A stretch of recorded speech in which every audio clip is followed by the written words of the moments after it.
It is said that the seedbed of faith is watered, the seedbed of the faith of the church is watered with the blood of the martyrs. And we have martyrs to celebrate this day.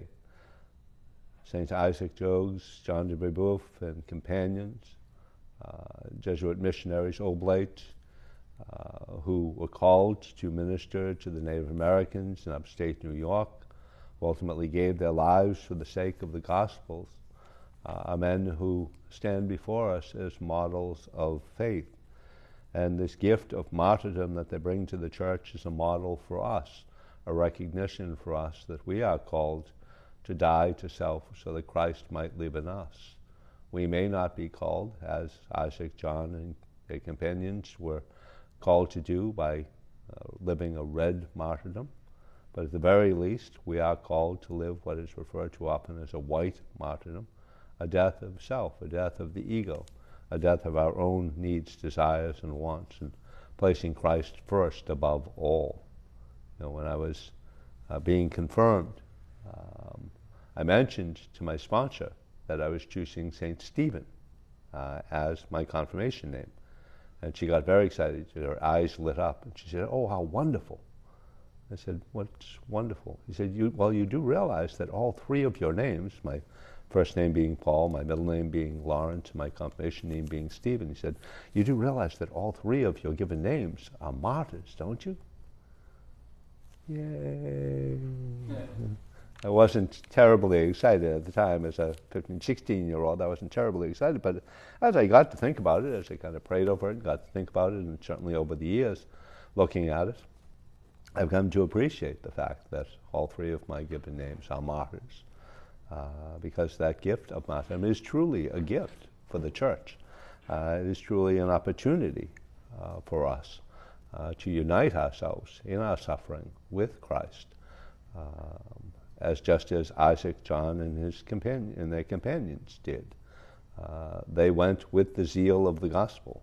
They went recognizing that this mission of Christ, initially to the lost sheep of the house of Israel, is through people like St. Paul expanded. Paul himself, a martyr for the faith, was expanded, that the Gentiles are, as Paul reminds us, co-heirs with the Jews in the promise of salvation, and that he is that apostle to the Gentiles.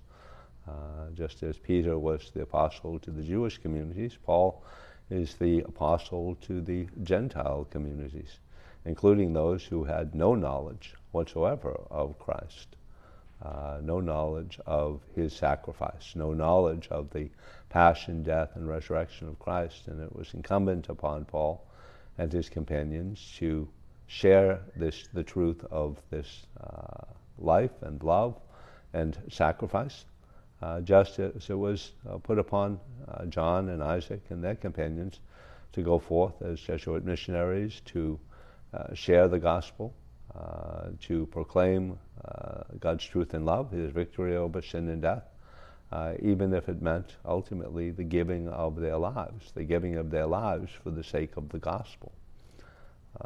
We may not think of ourselves as martyrs. We may not think of us as either worthy or able to live a martyrdom, and we may not. We may not be called. We may not ever be called to that point. But if we are called, I wonder, are we ready? Are we ready to, would we be ready to literally give our lives, lay down our lives, as the gospel mandate says, for the sake of the other, for the sake of Christ, for the person of Christ?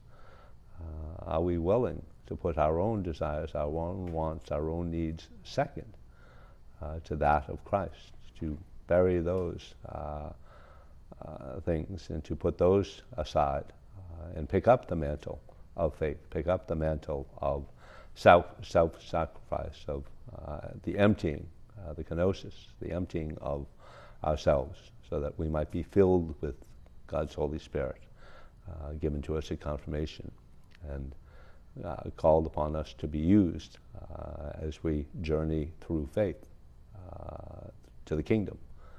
May we, as the people of faith on this feast of St. Isaac John de Brebeuf, Isaac Jogues, and their companions, martyrs for the faith. May we unite ourselves with them. May we die to self so that Christ might live in us.